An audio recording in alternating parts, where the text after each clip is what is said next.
there. Subscribe to my channel. And also press this bell icon.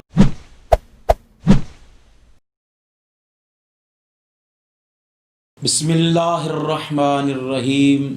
मुअज़्ज़ज़ व मोहतरम नाज़रीन किराम, अस्सलामु अलैकुम व रहमतुल्लाह। इल्म हम सब मुसलमानों पर इसका हासिल करना फ़र्ज़ है और हमारे बाज़ उलमाए इल्म ने इसके आदाब बयान फरमाए हैं, इसके तौर तरीके, एटिकेट्स और मैनर्स बयान किए हैं। एक कौल है कि इल्म के हुसूल के 5 मराहिल हैं या 5 मरातब हैं। इल्म के मरातब खमसा, इस पर बहुत से अक़वाल हैं। सूफियाए किराम और उलमाए फ़लासफ़ा ने इसको बयान किया है। मैं जस्ट एक कौल आपके सामने रखना चाहता हूँ। फरमाते हैं कि अव्वलुल इल्मिल अस्सम्त सुम्मा अल इस्तिमा सुम्मा अल हिफ्स सुम्मा अल अमल सुम्मा नश्रुहु। यानी इल्म के 5 मरातब में से पहला मर्तबा ये है, पहला मरहला ये है कि इंसान जब इल्म हासिल कर रहा हो तो खामोशी होनी चाहिए। आप क्लास में हैं, उस्ताद सबक दे रहा है, लेक्चर डिलीवर हो रहा है और आप खुद गुफ्तगू कर रहे हो, बातचीत कर रहे हो, तो आप पहले मरहले में ही नाकाम रहे। हुसूले इल्म का पहला मरहला आप तय नहीं कर सके। तो पहला मर्तबा क्या है? असम्त, खामोशी। आप कोई चीज सुनेंगे तो आपको समझ में आएगी, आपके दिमाग में आएगी, आपकी अक्ल में आएगी, फिर उससे वो इल्म डेवलप होगा। आप पहले मरहले में सुन ही नहीं सके तो आप उससे आगे चीज़ें किस तरह ड्राइव करेंगे, किस तरह आप उससे आगे जो उसके मराहिल हैं, जो उसके बाकी मराहिल हैं, वो आप किस तरह तय कर सकते हैं। नंबर 2 फरमाया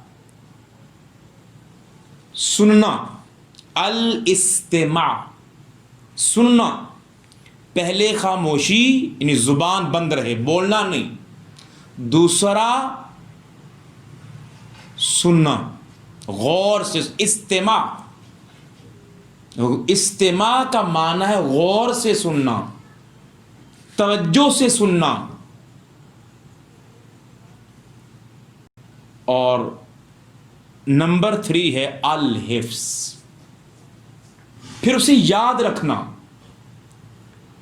पहले आपने कोई चीज सुनी, आपके इल्म में आ गई, आप उसे क्या करो? हिफ्स, याद करें, लिख के याद करें, मेमोराइज करें, ज़हन नशीन करें। अल हिफ्स उसका तीसरा मर्तबा है। फिर नंबर 4 है अल अमल। फिर जो आपने जाना है, आपने मालूम कर लिया, आपको वो इल्म पहुंच चुका है, आप जान गए, अब है आपने सुन लिया, आपने हिफ्स कर लिया, याद कर लिया, अंडरस्टैंड कर लिया, اب ہے اس کے اوپر عمل کرنے کا موقع ہے، اب مرحلہ ہے اس پہ عمل پیرا ہوں۔ اور نمبر 5 پہ فرماتے ہیں نشرہ، اب اس کی اشاعت کرو، اب اس کو آگے پھیلاؤ۔ وہ جو تمہیں علم سے آگہی آئی ہے، علم سے تمہارا دماغ روشن ہوا ہے، علم سے تمہیں تہذیب و تمدن کے اصول معلوم ہوئے، تمہیں جو ہے معاشرے میں کس طرح رہنا ہے، کس طرح بیہیو کرنا ہے، تمہیں ایٹیکیٹس آ گئے، مینرز آ گئے، تو فرمایا اب اس کو آگے پھیلاؤ جو آپ کی کیپیسٹی ہے۔ آپ پیرنٹس ہیں تو آپ اولاد کو پھیلا دیں، آپ استاد ہیں تو آگے پھیلائیں، آپ بڑے بھائی ہیں تو چھوٹے کو بتائیں۔ تو یہ ہر ایک کی اپنی کیپیسٹی ہے۔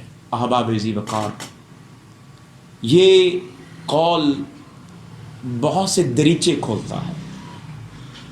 بعض اوقات ہم علم کے اوپر سام بن کے بیٹھ جاتے ہیں کہ یہ میرا علم، یہ میری معلومات، یہ میرے پاس جو ایک سکل آ گئی ہے، میں آگے نہیں کنوے کروں گا تاکہ کوئی معلوم نہ کر سکے، جان نہ جائے، یہ میرا حق ہے، یہ مجھے معلوم ہونا چاہیے۔ ایسا نہیں۔ تو اگر بندے کا یہ رویہ ہوگا تو علماء علم فرماتے ہیں کہ آپ ابھی علم کے راستے پر ہی چل رہے ہیں، آپ کو علم کی صحیح معرفت حاصل نہیں ہوئی۔ تو علم کا طالب ہی اصل میں وہ عالم بنتا ہے۔ اللہ تبارک و تعالی ہمیں علم کے مراتب خمسہ کو سمجھنے کے بعد اس پر عمل پیرا ہونے کی توفیق مرحمت فرمائے۔ وہ آخر دعوانا ان الحمدللہ رب